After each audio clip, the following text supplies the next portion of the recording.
जननी जन्म सौख्यानां वर्धनी कुलसंपदां पदवी पूर्व पुण्यानां लिख्यते जन्म पत्रिका सूर्याय च सोमाय मंगलाय बुधाय च गुरु शुक्र शनिभ्यश्च राघवे केतवे नमः गजाननं बोधगणादिसेवितं कवित्तजम्बू फलसारभक्षितम् उमासुदं सोह विनाश कारणं नमामि विघ्नेश्वर पादपङ्कजं माता पिता कुलदेवता துணை கொண்டு ஆகஸ்ட் மாதத்திற்கான ராசி பலன்கள். நான் உங்கள் டாக்டர் வி ராஜ்குமார் சிவாச்சாரியார் பேசுகிறேன். இந்த ஆகஸ்ட் மாதத்திற்கான ராசி பலன்கள்லாம் எப்படி இருக்கும்? அதாவது இந்த ராசி பலன்கள் அப்படின்னு நம்ம சொல்லும்போது ஆகஸ்ட் மாதத்தில் மேஷம் ரிஷபம், மிதுனத்தில் சுக்கிரன் குரு புதன், கடகத்தில் சூரியன், சிம்மத்தில் கேது, கன்னியில் செவ்வாய் இருக்க, அடுத்ததாக கும்பத்தில் வந்து பார்த்திங்கன்னா சனி ராகு, சனி வந்து வக்கரம். ஸோ இப்படி இருக்கக்கூடிய காலகட்டத்தில் நமக்கு 12 ராசிகளுக்கு எப்படி இருக்கும் அப்படிங்கிறத நம்ம தெரிஞ்சுக்க போகிறோம். இதில் முழுமையாக இந்த வீடியோவில் நான் சில விஷயங்கள், இந்த ஆகஸ்ட் மாதத்துக்கு 12 ராசிக்கு இப்படித்தான் இருக்கும், இது மாறாது.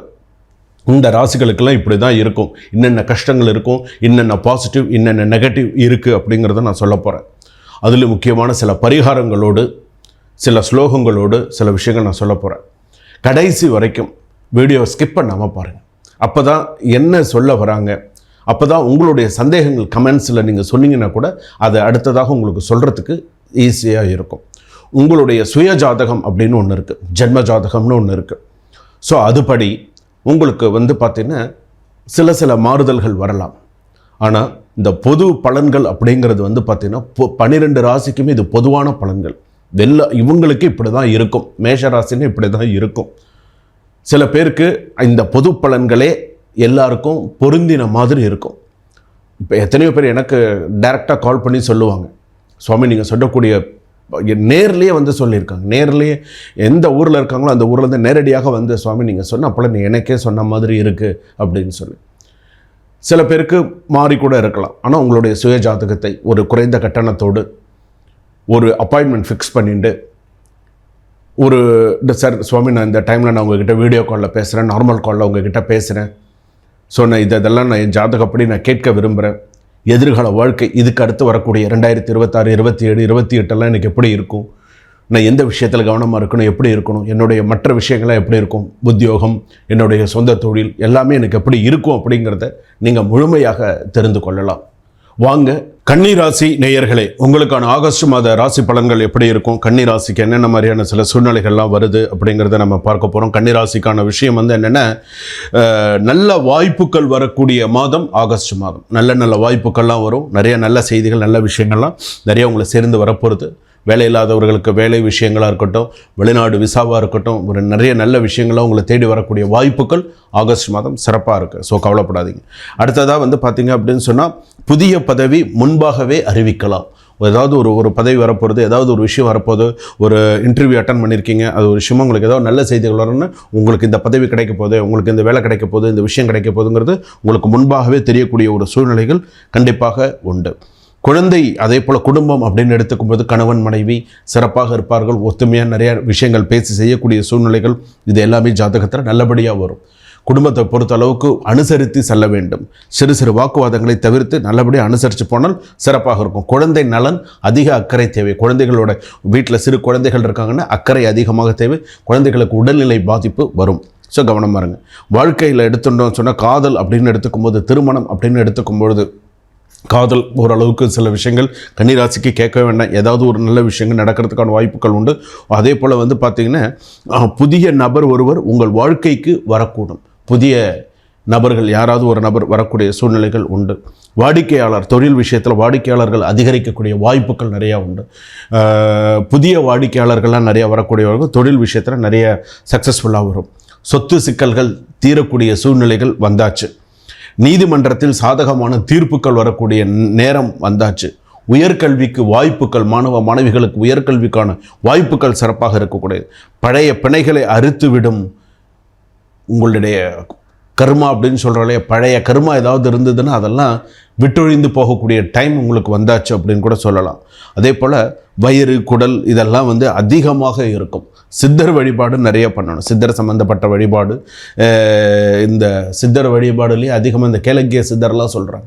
சித்தர் வழிபாடு அதிகமாக நீங்கள் பண்ணினீங்க அப்படின்னு சொன்னால் உங்களுடைய ராசிக்கு நிறைய சிறப்பான சில விஷயங்கள் இருக்கும்.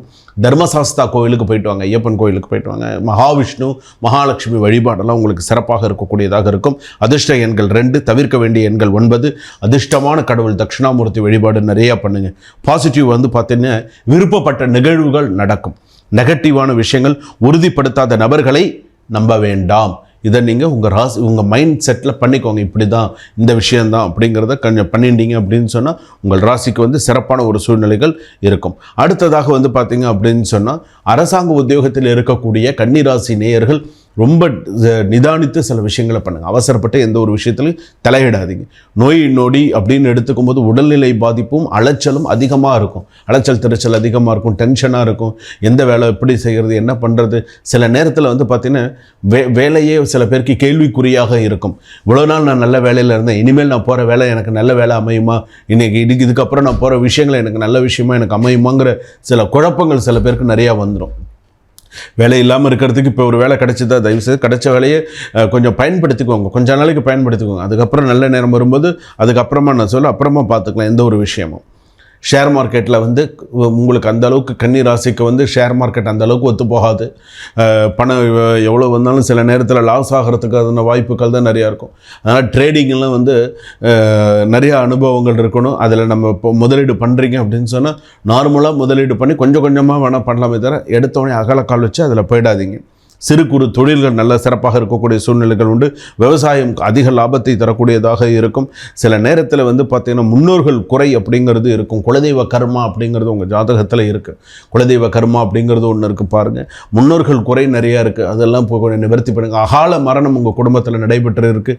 அதுக்கெல்லாம் என்ன செய்யணுங்கிறத சில விஷயங்கள் பார்த்து பண்ணுங்கள். சில பேருக்கு புத்திரபாக்கியம் ரொம்ப தடங்கலாக இருக்குது. சில பேருக்கு புத்திரபாக்கியம் இல்லாமல் சில பேர் ரொம்ப சிரமப்படுறாங்க. சில பேருக்கு கடன் மேலே கடன் வந்து கடன் அடைய முடியாமல் சில விஷயங்கள் எல்லாம் நிறைய சிரமங்கள் அதிகமாக இருந்துருக்கு. இது எல்லாமே நீங்கள் கொஞ்சம் சில விஷயங்கள் நீங்கள் பார்த்து பண்ணினீங்களே ஆனால் உங்களுடைய ராசிக்கு, கன்னியா ராசி பொறுத்தளவுக்கு அடுத்தடுத்த சில விஷயங்கள் சக்ஸஸ் பண்ண முடியும். உத்திர நட்சத்திரம் கன்னியா ராசி, அதே போல் ஹஸ்த நட்சத்திரம் கன்னி ராசி, அதே போல் சித்திர நட்சத்திரம் கன்னி ராசி. இதில் உத்திர நட்சத்திரம் கன்னி ராசிக்கு ஓரளவுக்கு நல்ல யோகங்கள் நேரங்கள் ஓரளவுக்கு சக்ஸஸ் பண்ணிட்டு போயிடலாம். ஹஸ்த நட்சத்திரம் கன்னிராசி சமாளிச்சுட்டு இருக்காங்க. ஆனால் இன்னும் தலையெடுக்க முடியல. அப்படியே மொழி பிதுங்கி தான் இருக்காங்க. என்ன பண்ணுறது, நமக்கு நல்ல சரி வந்துடும், அப்போ எப்படி நமக்கு அடுத்து நமக்கு எதாவது நல்ல விஷயங்கள் வந்துடும் அதை நம்பிக்கையோடு இருக்காங்க. சித்திர நட்சத்திரம் கன்னிராசி நம்பிக்கையே போச்சு.